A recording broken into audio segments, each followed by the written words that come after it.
Hello, I would like to thank you for allowing us to present our project. My name is Jordan Grubbs. I am a student at High Island High School, and this is our Coastal Changes study. First, I would like to acknowledge all of the organizations and people that made this project possible. High Island ISD has participated in the Texas High School Coastal Monitoring Program since 2016. We are one of 10 schools that is led by the Bureau of Economic Geology at the University of Texas at Austin. They are sponsored by the following list of people and organizations, and it is Miss Tiffany Cottle, the researcher from the Bureau of Economic Geology, that leads us on our beach monitoring trips. Now, for our inquiry question, how is our coast changing? Is the coast gaining or losing sand, and how fast is that happening? And what effects will that have now and in the future on our community? Before we can answer these questions, we need a little bit of background information. Bolivar is a 27-mile-long barrier island peninsula in Galveston County. The peninsula includes the towns of High Island, Gilchrist, Crystal Beach, and Port Bolivar. Access to the peninsula is only available from 2 points: ferry from Galveston and the bridge over the Intercoastal Waterway on the northeast side.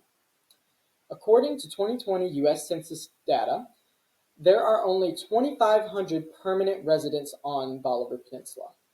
The median household income is $52,000 a year, and the overall poverty rate is 13.9%. High Island ISD is located on the northeast side of the peninsula in the small town of High Island. We are a K-12 campus serving only 160 students, and we are a Title I public school.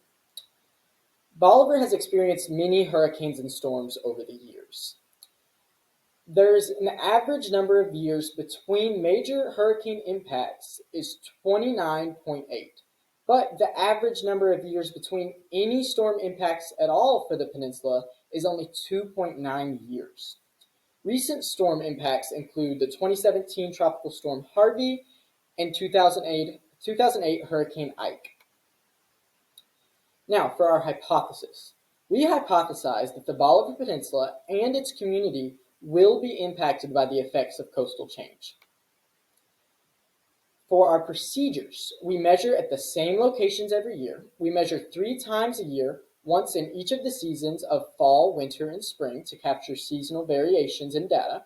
And we also use the same parameters, data tables, and equipment each time we monitor. We measure 3 different categories: beach profile, beach processes, and GPS data. We have 3 monitoring sites: the BOL-02, BOL-03, and HIB-01.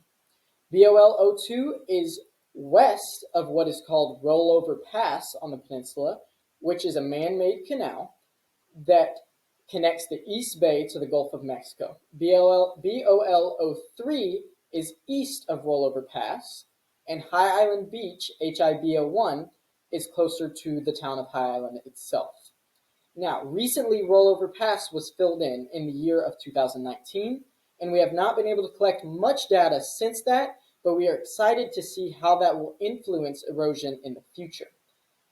The reason that we measure data at the High Island Beach site is because there is a road that curves, allowing peninsula access from the town of High Island, and it is a major roadway in the area. Beach erosion could and already has had some impact on that road. This is a sample of some of our data sheets to show you each of the different kind of sheets that we use for each different type of data. The first data is beach profiling data. Each monitoring site selected has data stakes or permanent markers behind the foredune. We use these permanent markers and we place flagged wooden stakes in a perpendicular line from the marker to the waterline. Then we use emery rods, metric tapes, and levels to create a beach profile. These are some images of us doing this task.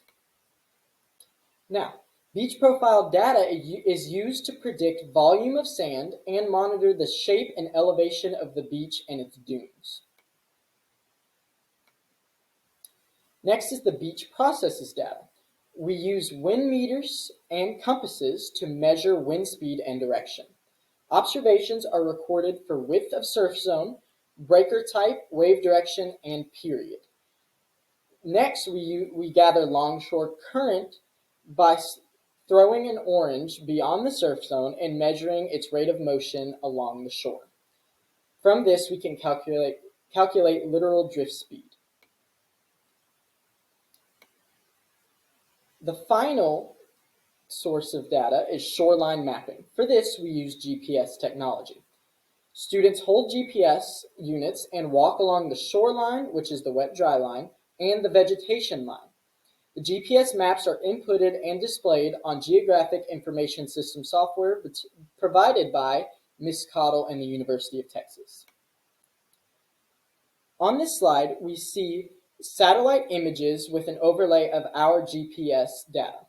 The top one shows the shoreline, which is the wet-dry line, and the bottom one shows the vegetation line.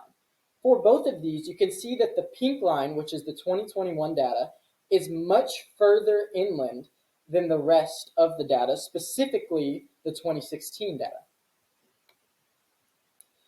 This is a graph that shows the elevation of the dunes as you walk from our permanent markers towards the waterline.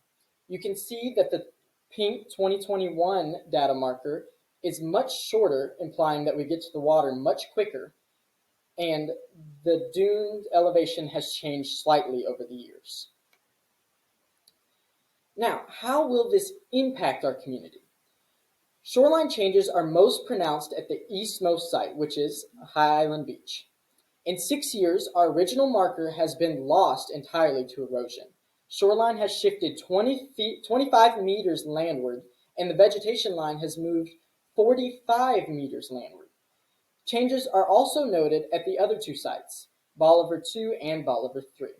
Future data will help us understand how the filling of Rollover Pass will impact that area. Our action steps. Our project and results will be presented by myself and my instructor, Mrs. Maria Skewis, to two local governing boards, the Highland ISD School Board and the Bolivar Peninsula Special Utility District Board. The goal is to increase community awareness of coastal changes. Despite people being here and experiencing it, sometimes they don't understand what is happening to their beaches. Highland school data is aggregated with other school district data annually by BEG and reported. Annual reports, data, and other monitoring artifacts are available publicly on the Texas High School Coastal Monitoring Program website. High Island students will continue our coastal changes studies as long as we are partnered with the University of Texas Bureau of Economic Geology. This is our Works Cited page. This is the sources that we use to gather all of our information. Once again, I would like to thank you for allowing us to present our project.